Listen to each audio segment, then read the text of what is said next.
Hello everyone, welcome back to my channel. This is Ruchi's world. और कैसे हो आप सब? आशा करती हूँ आप सब बहुत अच्छे होंगे और अपने अपने घरों में सुरक्षित। जिसे आप टाइटल देख रहे हो, मैं आपके साथ शेयर कर रही हूँ अपना फर्स्ट बेबी एक्सपीरियंस। मतलब वो एक्सपीरियंस जो हर औरत के लिए बहुत ज़्यादा ऑसम होता है। और एक माँ बनने का एहसास एक औरत ही जानती है कि उसके लिए कितना अहमियत रखता है। और एक जीवन, अपने अंदर से एक जीवन को पैदा करना या किसी भी खुशी से, यहाँ पे गिन्नी परेशान कर रही है तो कहता है दुनिया की किसी भी खुशी से ज़्यादा होता है। तो मैं आज आपके साथ वही एहसास, वही फीलिंग आपके साथ मैं अपनी शेयर कर रही हूँ और बताना चाहती हूँ मैं आपको कि मेरा माँ बनने का जो सफ़र था, जो हम कहते हैं ना उस चीज़ को कि एक स्टार्ट टू एंड तक कैसा रहा, कैसा नहीं रहा, कितना वर्स्ट और कितना बेस्ट था, मैं आज आपको बताना चाहती हूँ। तो वो एक्सपीरियंस मैं आपके साथ शेयर कर रही हूँ और फिर कहूँगी अच्छा लगे तो लाइक कमेंट शेयर ज़रूर करें और मेरे चैनल पर नए हो तो सब्सक्राइब ज़रूर करें। तो 2017 दिसंबर, मतलब 21 दिसंबर 2017 को मुझे पता चला कि मैं माँ बनने वाली हूँ। हस्बैंड मेरे वैष्णो देवी में थे। मेरे हस्बैंड का जागरण का काम है, तो वो प्रोग्राम के लिए वैष्णो देवी गए हुए थे। तो मैंने उन्हें फ़ोन पे बताया कि मुझे लगता है कि मुझे ऐसे कुछ सिम्टम्स दिखाई दे रहे हैं। तो उन्होंने कहा अच्छा ठीक है। तो मैंने चेक किया तो उसमें पता चला कि मैं माँ बनने वाली हूँ। तो ठीक था, सब कुछ नॉर्मल चलता आ रहा था, मैं अपनी केयर कर रही थी। तो जब पता चला मुझे, तो मैंने फर्स्ट मंथ मैंने किसी को नहीं बताया, आई ऑनेस्टली, क्योंकि उससे पहले मेरा एक जो था केस बिगड़ चुका था, तो मैंने इसलिए नहीं बताया।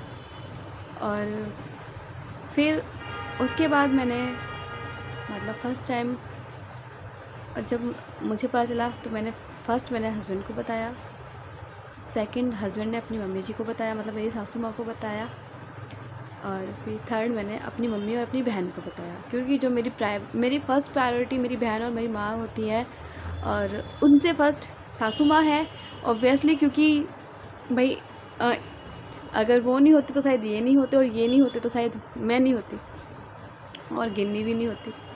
तो फर्स्ट मम्मी जी को बताया, सेकंड मम्मी और मैंने अपनी दीदी को बताया, और उसके बाद चलता रहा सिलसिला, स्मूथ चलती रही लाइफ। मतलब जैसा मुझे फ़ील होता था मैं इनको बताती थी, अपनी बहन को बताती, मम्मी को बताती थी कि मुझे ऐसा फ़ील हो रहा है। तो सब कुछ ठीक रहा। फिर धीरे धीरे धीरे धीरे धीरे चौथे पाँचवें महीने में नाम लिखवाते हैं हॉस्पिटल में, तो मैंने तीसरे महीने में डिस्पेंसरी में नाम लिखवाया। ठीक था, उन्होंने मेरा सारे टेस्ट वगैरह किए, और आजकल सब कुछ टेस्ट डिस्पेंसरी में हैंड टू हैंड हो जाते हैं। उसके बाद मैंने हॉस्पिटल में नाम लिखवाया, तो मेरे को एक टीका लगना होता है, वो चौथे या पाँचवें महीने में लगता है। तो वो टीका मेरे नहीं लगा था, तो हॉस्पिटल में गई तो वो टीका मुझे लगवा दिया। थर्ड, फिर अपना रूटीन चेकअप में हमेशा, मतलब टाइम से जाती थी, टाइम से, मतलब मंथली जो चेकअप होता था वो हमेशा टाइम से कराती थी। मतलब मैंने मेरे कहने का मतलब ये है कि मैंने इतनी सी भी लापरवाही नहीं बरती कि नहीं चलो देखेंगे, नहीं जाते, नहीं करते हैं, नहीं बरती। ठीक है। मुझे डिलीवरी डेट दी हुई थी 28 अगस्त थी। तो उस टाइम पे 2018 में 26 अगस्त का रक्षाबंधन था। तो चलो दिन बीतते गए, चेकअप होता रहा। सरकारी में मैंने मतलब जो मेरा गवर्नमेंट यहाँ पे पास में पड़ता है, तो मैंने उसमें अपना नाम लिखवा लिया था, और सब कुछ ठीक चलता रहा। फिर टाइम आया 28 अगस्त। आवाज़ आई होगी तो सॉरी, वो गिन्नी है। तो 28 अगस्त को मैंने अपना नाम लिखवाया हॉस्पिटल में। तो उसके बाद बताती हूँ मेरे जो एक्सपीरियंस रहा पहले वाला, इट्स लाइक ओके, एंड जो डिलीवरी के बाद का था, अब आप आगे सुनते रहना तो आपको पता। हाँ तो गिनी को दूध पिलाना था, तो उसके लिए मैंने थोड़ी सी उसको दूध देने चली गई थी। तो 28 अगस्त आया, मैं चेकअप के लिए गई हस्बैंड के साथ, तो उन्होंने मुझे एडमिट कर लिया। मतलब ब्लड वगैरह लिया, उन्होंने मेरा बीपी चेक किया तो बीपी मेरा थोड़ा हाई हो गया। मतलब यार फर्स्ट डिलीवरी थी, थोड़ा डर था, मतलब क्या होगा क्या नहीं होगा। सो उन्होंने मुझे एडमिट कर लिया।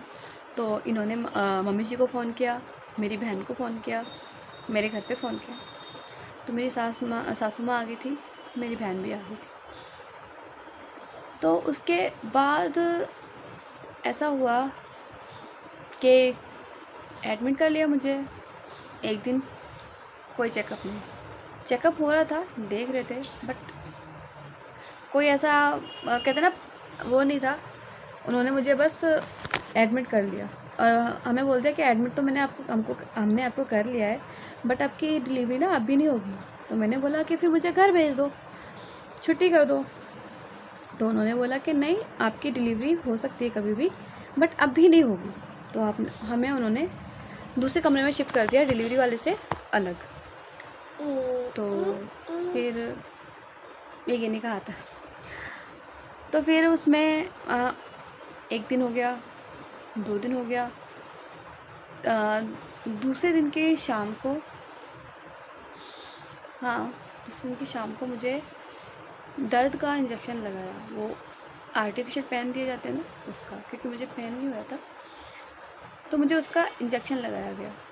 इंजेक्शन लगाया तो वो दर्द धीरे धीरे बढ़ने लगा। मुझे हो रहा था पेन, मगर ज़्यादा नहीं हो रहा था। मैं थोड़ा टहल रही थी, मतलब मैं कोशिश कर रही थी कि मैं दर्द ले सकूं, मगर नहीं हो पाया। तो फिर वो इंजेक्शन लगाया तो दर्द चालू हो गया। एक रात मैं दर्द में बहुत तड़पी, दूसरी रात दूसरी रात में बहुत तड़पी दर्द में। मतलब वो दर्द जो होता है उसको मैं बता नहीं सकती कितना, मतलब जो एक लेडीज़ होगी वो ही जान सकती है वो दर्द कितना होता है। उस दिन मैं बहुत तड़पी दर्द में। इस तरह से 29 तारीख की शाम को मुझे इंजेक्शन लगा था। 29, 30, 31, 1 मैं 4 दिन बहुत तड़पी, बहुत ज़्यादा। मतलब इतना दर्द मैं बता नहीं सकती आपको। मैं डॉक्टर से कहती थी कि मुझे देख लो, तो कोई नहीं देखता था। मतलब आते थे, देखते थे, चले जाते थे, आते थे, देखते थे, चले जाते थे। तो मुझे बहुत ज़्यादा दर्द हुआ था। हमने अप्रोच भी लगाई थी सरकारी हॉस्पिटल, अगर हमारे जानने वाले ज़्यादा थे तो हमने अप्रोच भी लगाई थी, तो उसका कोई फ़र्क नहीं पड़ा। फिर 1 सितंबर की रात को, मतलब 31 सितंबर की रात 2-2:30 बजे, 1 मिनट, 31 सितंबर की रात को 2-2:30 बजे मुझे ऐसा लगा कि मतलब अंदर से एक वो होता है ना कि मुझे बहुत ज़्यादा परेशानी होने लगी। डॉक्टर ने देखा तो बेबी ने पोटी कर दी थी, तो ऑपरेशन के लिए मुझे भेज दिया, मुझे ऑपरेशन के लिए बोल दिया गया। यहाँ मेरी फैमिली को पता भी नहीं है कि मेरे को ऑपरेशन करना है, मुझे ऑपरेट करना है, बट उन्होंने मुझे जल्दी से कपड़े वपड़े चेंज कराए, हस्बैंड से साइन कराया और बताया कि भाई तुम्हारी वाइफ का ऑपरेशन होएगा। ऊपर से इतने एलिगेशन लगा दिए कि ये तो चेकअप नहीं कराती है और ये तो सामने नहीं आती है, जब हम चेकअप करने जाते हैं तो छुप जाती है। बट मैं छुप नहीं रही थी, मुझे क्यों छुपूंगी यार, वहाँ पे गई हूँ और मुझे पता है वो होना ही है, तो क्यों छुपूंगी। क्योंकि मैं अब मेरे पेट के अंदर कुछ है और बेबी है, तो मैं उसको बेबी को सोचूंगी कि जल्दी से मेरे सामने आ जाए। तो वो दर्द मुझे बढ़ता गया और मुझे ऑपरेशन के लिए ले गए, हस्बैंड से साइन करा दिए। मेरा ऑपरेशन मात्र 5 से 7 मिनट में मेरा ऑपरेशन हो गया। गिन्नी हो गई। ऑपरेशन हुआ, उस चीज़ का दुख था हम लोगों को, मगर बच्चा सही सलामत था, उस चीज़ की हमें खुशी थी। 1 दिन हुआ, 2 दिन हुआ, 3 दिन हुआ, 4 दिन हुआ।